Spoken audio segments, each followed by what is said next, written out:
Hello mga manay! Good afternoon. So going kami ngayon sa paaralan ng aking anak. Sa gym pala ng Kim Lupi Asis kasi ngayon ang recognition nila. So andito pala yung mga classmate ni Ate Fiana. Ayan. Ayan. Kasi nagpa-make up sila kay Fiana mga manay. Ayan o. Ang ulo nito ay 1,000. Charis! Joke lang.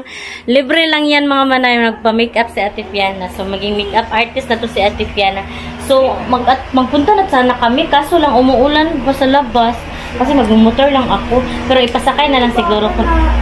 Pasakay ko na lang kayo. Magsakay na lang kayo, oy. Tapos ako pagkatapos niyan, ayan, nagkuhan din sila mga manay, nagpakulot-kulot. Ayan. Ito assistant. Ito manager. Si Piana. Ayan, si Phyllis. Phyllis, pagsandal na, B! Nagbili, dito na kami mga manay sa sa gym. Sugar o margarine. Bumili na kami ng saging at saka juice ni Phyllis mga manay. Hindi kasi ito nag-lunch at saka late ng breakfast niya. Ayan, mag-snack-snack na lang muna. Pilas na nante? Ha? 20. Gis na? Gis pa dahil niyo. Oh, sige na kayo para mabusog ka. Baka magunitan, B. Lagi kuhaon ako yung mukhang kuan. Kanila ba kan eh? Aba na yung water, B. Asa ha? Ang hala ato ang kuan. Nagkalisod-lisod na tayo mga manay. Ayan, umuulan kasi ang pangit ang panahon. Tapos si Ate Fiana nawawala. Hindi, hanapin pa natin si Ate Fiana. Nagkalisod-lisod na tayo, B. Daming tao mga manay, hanapin pa namin si Ate Fiana, nawala ba? Kasi dungan sila kasi ng aking ng kanya klase. Ay, ayun pala. Pian! Alin na? Asaman mo? Ayun na si Ate Fiana. Ay! Nagkagulo na dito sa labas mga manay kasi yung grade, may graduation kasi sa yung grade 10. Tapos, hindi pa tapos. So, ayan, nagkagulo na. Tagpila.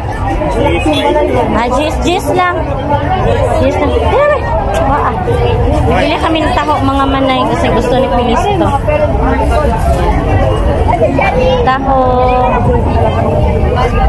Sa kalagitnaan ng gym ng Kim Lupi Asis. Ayan, mga manay. Ang daming tao dito mga manay. Ayan. Isara? Sige.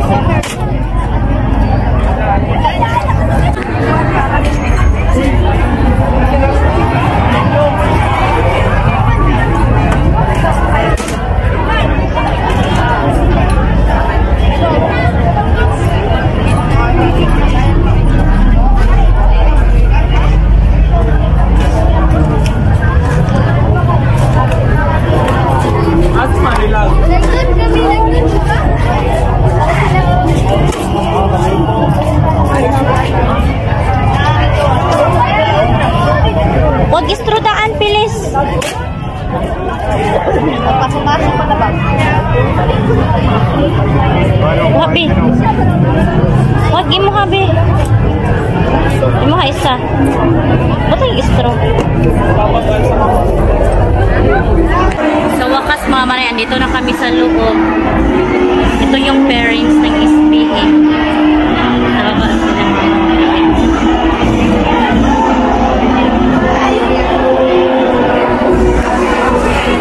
So, ito pala yung award ni Ate Fiana mga manay. May isang siyang medal na with honor mga manay. Ito ay yung unang pwesto sa masining sa pagbasa. So, first place siya nito at with honor din siya. Ayan. So, dalawa yung award niya mga manay. Pero, mga manay, yung medal niya na with honor ay hindi nirelease na sa stage na inis nga ako mga manay kasi hindi binigay ba. Dapat dalawa yung medal niya.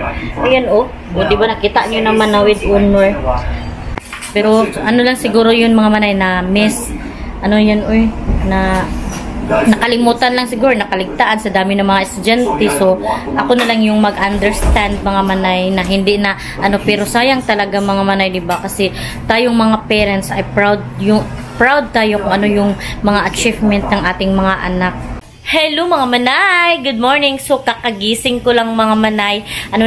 Bilar ako kagabi mga manay kasi nanood ako ng Incognito. Before ako natulog, pinatulog si Phyllis ay nanood ako ng Incognito. Tapos, yung pinto namin dito mga manay, sira to ba? Ito.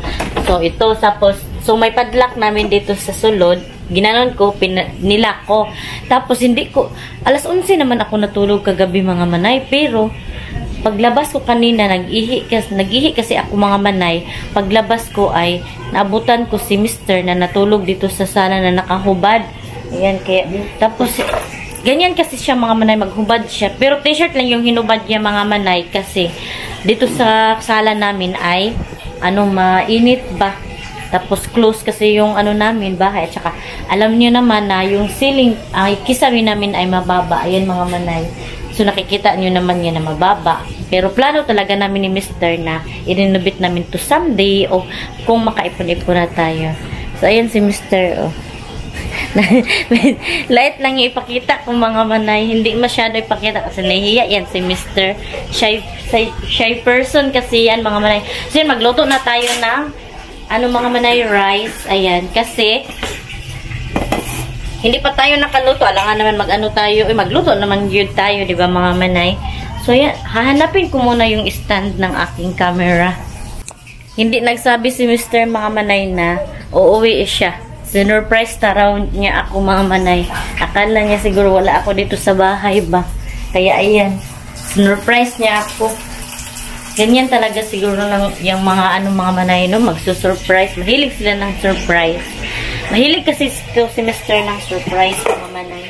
So magluto na tayo ng rice. Kaya hindi nakasulod si Mr. sa kwarto mga manay kasi nga nilak ko ba. Yun, sa sala siya nakatulog at nakahubad siya doon. Yan, nagluto na tayo. Wala pang ulam. Sabi ni Mr. may itlog daw siya sa motor niya doon sa U-box. So, kukunin ko na lang yun. Wala tayong ulam. Sana ay makapag-merkado na tayo ngayong araw mga manay. Kasi sahod naman ni Mr. So, merkado tayo.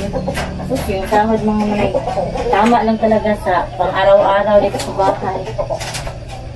Talagang extra ba? Pero at least kahit paano nakaraos tayo sa kahirapan. Yes. Nakaraos tayo sa mga pangangailangan dito sa bahay, sa mga babayarin, mga bills. Important. Yan naman talaga ang importante mga manay na mabayaran natin yung mga obligasyon natin dito sa bahay. So, kukunin ko yung itlog sa U-box ng motor ni Saldi mga yung Mr. ko. Ayan. Yung manok mga manay, wala na silang pagkain ba? Naubusan na sila. Sus, may mga labahin pa ako mga manay. Kukunin ko itong mga damit na to kasi maglalaba ako mga manay. Ang dami ko ng labahan. Ayan oh. Ito yung kilid ng bahay namin mga manay. Kaya plano ko talaga, nagsipag na akong mga manay na mag-vlog para extra income, para itong bahay na to mga manay, maaari natin someday ma-renovate. Sa awa ng Diyos ay makapag-ipon-ipon tayo soon. May kasi dito mga manay, yung may itlog daw dito sa U-box ni Mr. Ito yung motor na ginagamit niya. Ayan mga manay. Itong motor na to ay sa aking sister-in-law. Tapos yung sister-in-law ko naman ay hindi siya marunong ba. Kaya ayan. Hindi siya ba? Ano to eh? Hindi man ako marunong nito mga manay. Hindi kasi to akin. Hindi siya marunong. Kaya yung mister ko ang nagamit. Nakakarira mga manay. Ayan. Tapos ganun siguro to siya. Ay, ano to? Ayan. Okay. Click kasi to mga manay. Ay, hala, ang daming itlog. Ayan, oh. So, saan ko ba kayo ilagay? Ito yung motor ko mga manay. Ipalabas namin ito mamaya kasi nga car washingan to namin. Ang daming itlog mga manay. Ayan. Buti, uwi si Mr. na may dala. So, hello mga manay. Magprito na tayo ng itlog mga manay. Itlog is life.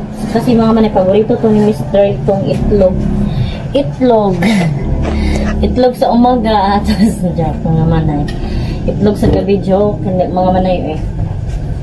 Prito tayo ng itlog. Yung sign up lang 4 na itlog mga manay. Malaki siya na itlog mga manay. Ayan oh. Malaki. Ang ganda mga manay kapag negosyo ang itlog kasi madali lang pasok ang pera daw. Sabi nila. Yan ang gusto ko mga manay ba, mag-itlogan, mag-alaga ng mga manok. Madaming itlog, layers para dadami yung itlog nila. Kasi pag layers, dadami umiitlog. So, yan. Kaya, yan hanap buhay ng iba. So, ang iba ay mayaman talaga. As in, mga manay. Kasi may kaibigan ako na itlogan yung nila, negosyo. So, ngayon ay madami na silang pera. Tapos, ayaman na nila mga manay. So, yan talaga mga manay. Discarte lang talaga kahit wala. Hindi ka nakatapos ng pag-aaral. Basta may discarte ka sa buhay ay makaahon ka talaga sa kahirapan mga manay. Kasi dati sila mga manay hindi sila ganun kayaman. Pero pag talaga, pag bloom sa kanilang negosyo na itlogan, ang yaman na nilang mga manay. Tayo prito sa mag-itlog ng tayo mga manay. Kasi mamaya siguro mga manay, maglaban na talaga ako mga manay. Yung paglalaba lang talaga ang ayaw ko sa lahat mga manay. Maglaba at saka magtupi. Iwan ko, ayaw ko ng ganong gawaing bahay. Okay, sana sa maglinis-linis, ganun. Pero pag maglaba talaga at saka magtupi ay ako, madali akong kapuyon ba. Ayaw ko kasi kapagod maglaba, tsaka magsampay pa kasi nahanger ko lang kasi yung damit, tapos ginaganon mga manay. Pero no choice tayo, gawin talaga natin kasi tayo yung ina ng bahay, diba? Tayo ng ilaw ng tahanan. So kailangan gawin na lang, no choice tayo, wala tayong magawa, ganun talaga. So yun mga manay, ang ating update for today. Yun mga manay, magprito na lang ako mga manay. At siguro dito ko na lang muna i-end ang aking vlog. Thank you so much sa mga nanood, sa mga bago sa aking YouTube channel. Thank you so much sa iyong support. Sa mga hindi pa pala nakasubscribe, please subscribe my YouTube channel and click the notification bell para updated din kayo sa aking next video. See you in my next vlog mga manay. Bye bye and God bless. Ingat po kayo parati.